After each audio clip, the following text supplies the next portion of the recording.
Bonjour Laurent Pagny-Fous. On commence évidemment avec ce drame survenu hier sur l'île d'Oléron. Un individu a volontairement percuté 5 personnes. 2 sont aujourd'hui dans un état grave. Est-ce que vous avez des dernières précisions concernant ce drame ? Des précisions, je ne sais pas, mais déjà, permettez-moi d'avoir une pensée pour celles et ceux qui ont subi ce drame et pour leurs proches et un mot aussi pour celles et ceux qui nous protègent. Aujourd'hui, nos forces de secours, nos forces de sécurité, celles et ceux qui ont pris en charge les blessés. Le ministre de l'Intérieur suit bien sûr cela de près. Il y a une procédure en cours. C'est difficile d'en dire plus à ce stade, mais en tout cas, c'est un véritable drame que nous avons vécu sur cette île. Le parquet antiterroriste est sur place, en observation. À ce stade, il n'est pas saisi. Ça veut dire que même si l'individu a crié « Allah Akbar », au moment de son arrestation, ça ne suffit pas pour qualifier ces actes en attentat terroriste ? À ce stade, pas encore, vous l'avez dit. La cellule est sur place, en observateur, et on attend plus d'informations pour pouvoir qualifier les faits. Hier, lors des questions au gouvernement, le député RN Sébastien Chenu a interpellé le gouvernement. Il a, lui, semblé pointer une menace islamiste. Est-ce qu'il est allé trop vite en besogne ? Oui, je le crois. Il faut faire attention. Les faits sont graves. Il ne faut pas utiliser ce type d'événement à des fins politiciennes. Attendons de savoir ce que la justice nous dit de ce qui vient de se passer. Encore une fois, les faits sont trop graves pour se précipiter. Un dernier mot sur ce dossier. Hier, c'est Marie-Pierre Védrenne, qui est la ministre déléguée auprès du ministre de l'Intérieur, qui a répondu à Sébastien Chenu. Oui. Effectivement, Laurent Nunez était, lui, sur place à Oléron. Pourquoi est-ce que ce n'est pas le Premier ministre qui a répondu aux députés ? C'est vrai que pour certains, ça a semblé un petit peu léger. Non, je ne crois pas. C'est la ministre déléguée auprès du ministre de l'Intérieur. C'est d'usage que ce soit elle qui réponde à ce type de questions, le Premier ministre. Même quand il y a une question, un drame de ce type ? Oui, mais encore une fois, attendons de savoir ce que la justice nous dit de ce qui vient de se passer.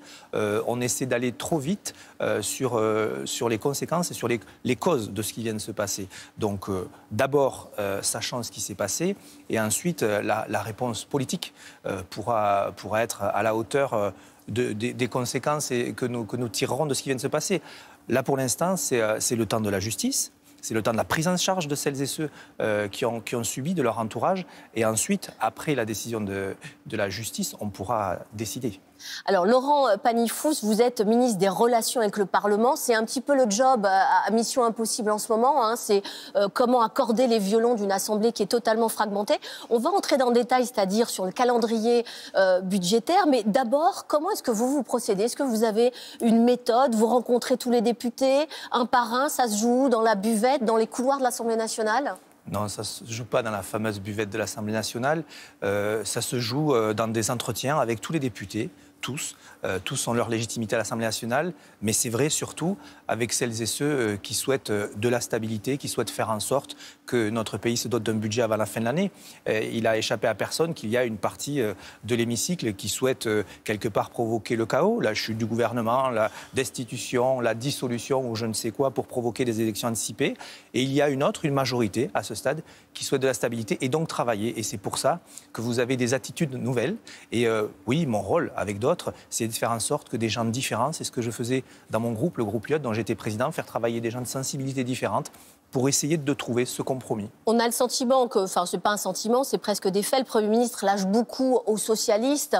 Il y a eu l'abandon du 49.3, la suspension de la réforme des retraites, le renoncement au gel des pensions de retraite, tout comme celui des minima sociaux. Est-ce qu'il y a aujourd'hui un accord formel entre les socialistes et le Premier ministre ? Non, il n'y a pas d'accord écrit entre les socialistes et le Premier ministre. Il y a une recherche permanente du compromis, point par point. C'est une nouvelle méthode qui a été mise en place par le Premier ministre, une rupture, il le dit, mais c'est une réalité.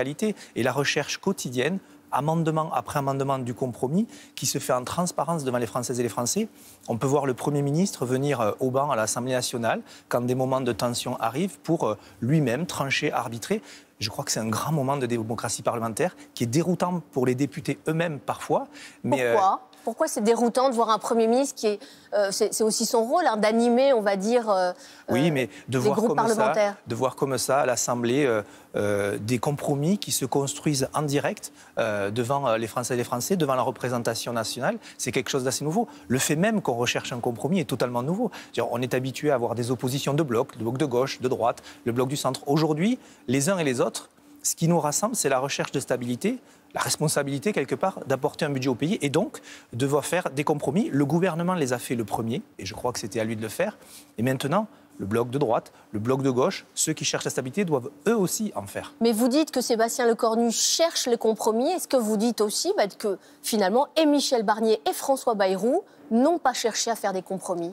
Écoutez, ce que je sais, c'est que le gouvernement a fait des bougées. C'est d'ailleurs pour ça que je suis rentré dans ce gouvernement, parce que le Premier ministre Lecornu a accepté de bouger sur certaines choses, faire des compromis, c'est-à-dire revenir parfois sur certains sujets sur lesquels il n'est pas forcément intrinsèquement d'accord, mais avec la conviction que pour pouvoir avancer, se doter d'un budget, il va falloir accepter de travailler avec des autres, avec des gens différents. C'est quelque chose de nouveau. Moi, je crois que c'est quelque chose que les Françaises et les Français souhaitent. Mardi, l'Assemblée nationale aurait dû voter le volet recettes du budget, ça a été repoussé. On voit que le calendrier est d'ores et déjà bousculé. En ce moment, on étudie le projet de budget qui concerne la sécurité sociale, mais tout ça semble assez mal parti pour tenir le calendrier. Beaucoup disent déjà que ça va passer par ordonnance. Est-ce que ça n'en prend pas le chemin?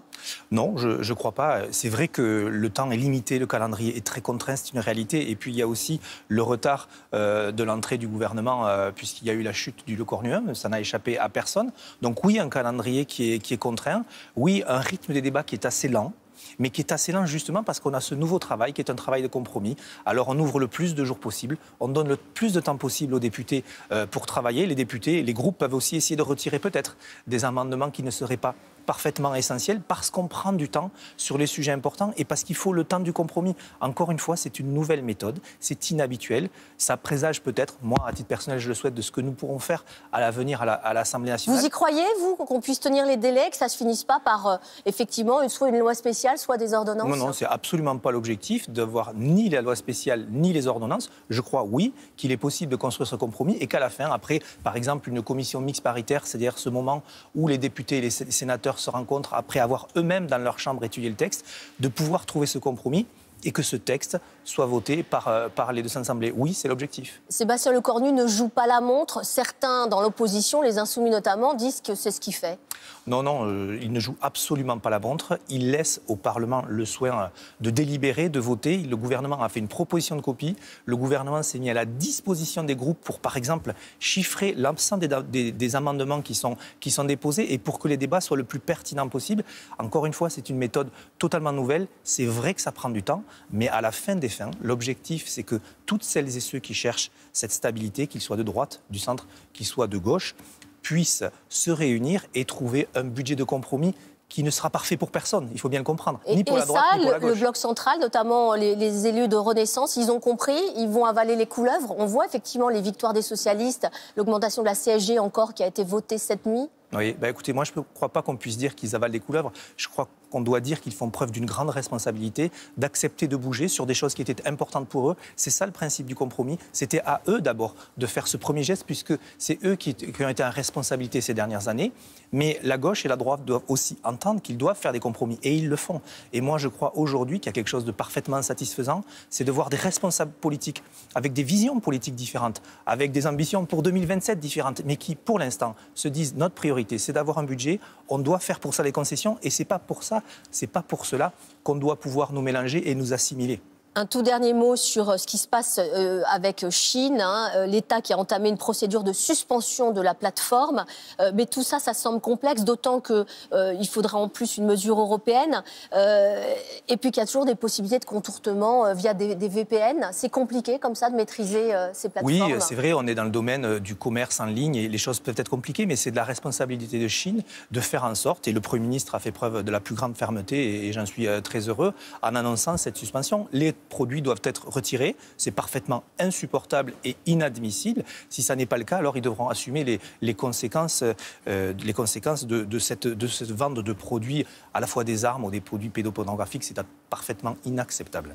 Merci beaucoup, Laurent Bonafous. Panifous. Excusez-moi. Pas de souci. Merci, monsieur le ministre. Et bon courage pour le débat budgétaire. Le Premier ministre peut-il passer l'hiver? Ce sera le thème de votre édito, Alix, à 8h20. À tout à l'heure.